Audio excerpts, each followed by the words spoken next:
പാട്ടും പാടി ജയിക്കും. ജയിക്കോ? എന്താ ഒരു അമ്പലപ്പുഴയുടെ ഒരു അഭിപ്രായം? അമ്പലപ്പുഴയുടെ അനുഗ്രഹം മിസ്റ്റർ സുധാകരൻ എന്ന് പറയുന്നത് മനസ്സിലായല്ലോ. അദ്ദേഹം ഒരുപാട് കാര്യങ്ങൾ ഇതിനു മുമ്പ് ചെയ്തിട്ടുണ്ട്, ചെയ്യുകയും ചെയ്യും. ഞങ്ങളുടെ ചങ്കാണ്. വാക്ക് പാലിക്കും തോന്നുന്നുണ്ട്. തീർച്ചയായിട്ടും. ഇവിടെ ഒരു പ്രത്യക്ഷ പ്രചരണത്തിലേക്ക് ഇറങ്ങിയിട്ടില്ലല്ലോ അദ്ദേഹം. പോസ്റ്റർ ഒട്ടിക്കുന്നില്ല, ഒപ്പം തന്നെ ആവശ്യമില്ലല്ലോ, അതിന്റെ ആവശ്യമില്ലല്ലോ. ആവശ്യമില്ല, ജനങ്ങളുടെ മനസ്സിലാണ്. പക്ഷെ വലിയ രീതിയിൽ ഇപ്പൊ CPM വിട്ടു നിൽക്കുന്നു എന്നുള്ള ആക്ഷേപങ്ങളൊക്കെ നിൽക്കുന്നുണ്ടല്ലോ. അപ്പൊ അതൊക്കെ തെരഞ്ഞെടുപ്പിനെ ബാധിക്കുമെന്ന് തോന്നുന്നുണ്ടോ? 100% വിജയമാണ്. അമ്പലപ്പുഴക്കാരെല്ലാവരും ചിന്തിക്കുമെന്ന് തോന്നുന്നുണ്ടോ? തീർച്ചയായിട്ടും. എന്തുകൊണ്ടാണ് അങ്ങനെ 100% ഒരു വിജയമെന്ന് നിങ്ങൾക്ക്? പുള്ളി അതിന് മാത്രം ഇവിടെ അമ്പലപ്പുഴയ്ക്ക് വേണ്ടി ചെയ്തിട്ടുള്ള ഒരു മനുഷ്യനാണ്, നല്ലൊരു മനുഷ്യൻ തന്നെയാണ്. അതുകൊണ്ട് ഭൂരിപക്ഷം കിട്ടാനുള്ള സാധ്യത. ഒരു കടുത്ത മത്സരം വരുമോ ഇത്തവണ? അത് തീർച്ചയായിട്ടും വരും. ഇവിടെ ആ രീതിയിലുള്ള ഒരു ഗുണകരമായ ഒരു മാറ്റം അദ്ദേഹത്തിന് ഉണ്ടാവുമെന്ന് തോന്നുന്നുണ്ടോ? ഉണ്ടാവുന്നു, തീർച്ചയായിട്ടും ഉണ്ടാവും. പുറത്ത് എങ്ങനെയാണ് ജീസുദാന്റെ സ്ഥാനാർത്ഥിത്വത്തെ നോക്കുന്നത്? 100% ജയിച്ചിരിക്കുക. അതിനകത്ത് യാതൊരു അംശമില്ല. ജയിക്കും. പിന്നെ സാധാരണ വ്യക്തിക്ക് 101% വിജയം. ജയിക്കും, അതിന് യാതൊരു അംശമില്ല. സാറേ, പോസ്റ്റർ ഇല്ല, ചുവരെഴുത്തുകളില്ല. ഇവര് പറയുന്നത് 100% വിജയിക്കുമെന്ന്. അല്ല, ഒരു പോസ്റ്റർ വരും, ചുവരെഴുത്ത് വേണ്ടെന്ന് പറഞ്ഞു. ഒരു പോസ്റ്റർ വരും. അഭ്യർത്ഥന ഇപ്പൊ ഇവിടെ എല്ലാം വിതരണം ചെയ്തിട്ടുണ്ട്. താഴെ കിടന്നൊക്കെ ആള് പറഞ്ഞോണ്ട് പോയി. അതൊന്നും വേണ്ടെന്നാണ് സാർ. അഭ്യർത്ഥനയൊക്കെ വേണം. നമ്മൾ ആളുകളോട് ചെറുത് പറയണ്ടേ. വളരെ ഹമ്പിളായിട്ടുള്ള ആളുകളെയൊക്കെ കാണാനൊക്കെ ഇറങ്ങി തുടങ്ങി. തെരഞ്ഞെടുപ്പ് കൃത്യമായ ട്രാക്കിലേക്ക് എത്തി. വീടുകളൊന്നും കയറുന്നില്ല, വീട് കയറ്റമില്ല, അത് വേണ്ട. നമ്മുടെ ചില വ്യക്തികളെ കാണും, എല്ലാ വീട്ടിലും പ്രസ്താവന കൊടുക്കുന്നു. അനൗൺസ്മെന്റ് വരും. തുടങ്ങിയിട്ടേ ഉള്ളൂ. ഇനി പ്രചരണം ഏത് രീതിയിൽ മുന്നോട്ട് പോകാനാണ് ഉദ്ദേശിക്കുന്നത്? അല്ല, ഇതാണ് നമ്മുടെ ഞാനൊരു നോമിനേഷൻ കൊടുത്ത നോമിനേഷൻ അക്സെപ്റ്റ് ചെയ്ത് കഴിഞ്ഞ് കുറച്ച് യോഗങ്ങൾ, ചെറിയ യോഗങ്ങളിൽ എനിക്ക് കിട്ടിയ വാഹനത്തിൽ യോഗങ്ങൾ നടന്നു. 100-300 യോഗം നടത്താൻ വിചാരിക്കും. 15 മിനിറ്റ് ഒരാഴ്ച. UDF പ്രവർത്തകർ എത്തി കണ്ടിരുന്നു അല്ലേ? ഇന്നലെ രാത്രിയുള്ളവർ 10-15 പേരോ. ഒരു ബ്ലോക്കിലെ ആൾക്കാരാണ്.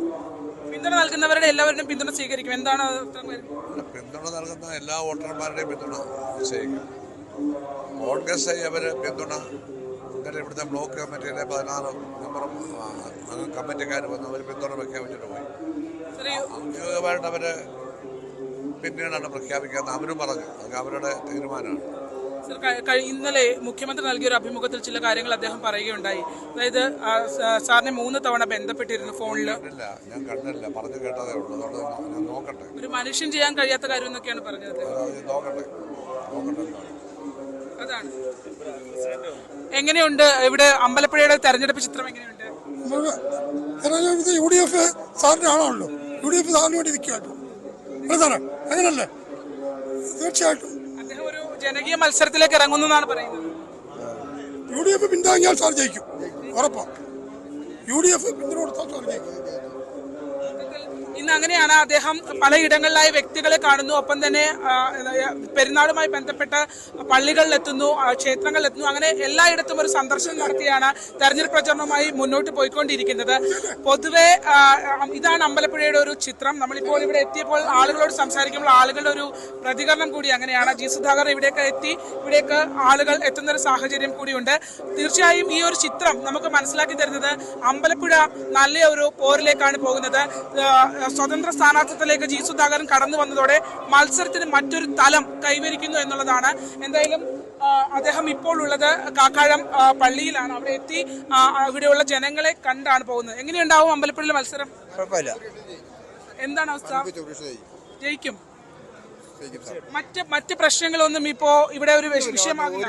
എന്തായിരിക്കും അമ്പലപ്പുഴ ഈ തെരഞ്ഞെടുപ്പിൽ ചർച്ച ചെയ്യുക? വികസനമാണോ അത് മറ്റു രാഷ്ട്രീയ വിഷയങ്ങളാണോ? 10 വർഷം സാറ് ചെയ്തിട്ടുണ്ടല്ലോ, ആ കാര്യങ്ങൾ തന്നെ മതി. ഈ 10 വർഷം എന്ത് ഭരിച്ചെന്നല്ല ഞങ്ങൾ നോക്കുന്നത്. സാറിന് ഞങ്ങൾക്ക് എന്താ പറയുക, വിശ്വാസമാണ്. സാറ് ചെയ്യുന്നുള്ള വിശ്വാസമാണ്. ആ ഒരു വിശ്വാസമാണ് ഞങ്ങൾക്ക് എല്ലാവർക്കും ഉള്ളത്. ഇവിടെ ആരൊക്കെ ചോദിച്ചാലും സാറിനെ കുറിച്ച് ആരും ഒരു റീമാർക്ക് പറയത്തില്ല. ഇത്രയും വിശ്വാസമുണ്ട് നിങ്ങൾക്ക് എല്ലാവർക്കും ഉണ്ട്. അതിനൊരു പോസ്റ്ററിന്റെ പ്രചരണത്തിന്റെ ആവശ്യമില്ല. പോസ്റ്റർ എന്തിനാണ്? ജനങ്ങളെ അറിയുന്നവർക്ക് പോസ്റ്ററിന്റെ ആവശ്യമില്ല. എല്ലാവരുടെയും മനസ്സിലുണ്ട്. ചിഹ്നം പറഞ്ഞാൽ മതി നിങ്ങൾക്ക്. അതാണ് രാഷ്ട്രീയ പാർട്ടിക്കാരുണ്ട്. പക്ഷേ സാറെന്നുള്ളൊരു വ്യക്തിയോടുള്ള എല്ലാവർക്കും താല്പര്യം. ആ ഒരു വ്യക്തിയൊക്കെ വോട്ട് ചെയ്യും എല്ലാവരും. രാഷ്ട്രീയത്തിന് അതീതമായ താല്പര്യമുണ്ട് അല്ലെ? എല്ലാവർക്കും പല പാർട്ടിക്കാരുണ്ട്. പക്ഷെ ഇവിടെ പാർട്ടിയല്ല, ഇവിടെ എല്ലാവർക്കും സ്നേഹം കൂടുതലുള്ള ആളാണ്. സാറ് എന്തെങ്കിലും ചെയ്യുന്നുള്ള എല്ലാവർക്കും വിശ്വാസമുണ്ട്. ആ വിശ്വാസം സാറ് ഞങ്ങൾക്ക് കാത്തു ചോദിച്ചിട്ടുണ്ട്. അത് ഉറപ്പാണ്. അതാണ് അമ്പലപ്പുഴക്കാർ പറയുന്നത്. അമ്പലപ്പുഴ ഇത്തവണ വേറിട്ടൊരു മത്സരത്തിന് വേദിയാവുകയാണ്. നമ്മളോടൊപ്പം ഉണ്ടായിരുന്നത് ഇപ്പോൾ സ്വതന്ത്ര സ്ഥാനാർത്ഥിത്വം പ്രഖ്യാപിക്കുകയും UDF പിന്തുണ സ്വീകരിക്കുകയും കൂടി ചെയ്തിട്ടുണ്ടെന്നാണ് ജി സുധാകരൻ വ്യക്തമാക്കിയിട്ടുള്ളത്. മുഖ്യമന്ത്രിയെ സംബന്ധിച്ചുള്ള അദ്ദേഹം പറഞ്ഞ കാര്യങ്ങളെ സംബന്ധിച്ച് പിന്നീട് മറുപടി പറയുമെന്നും അദ്ദേഹം പറയുന്നുണ്ട്. ഇതാണ് അമ്പലപ്പുഴയുടെ മറ്റൊരു തിരഞ്ഞെടുപ്പ് ചിത്രം. അമ്പലപ്പുഴയിൽ നിന്നും ശരണ്യ സ്നേഹജൻ, ന്യൂസ് 18.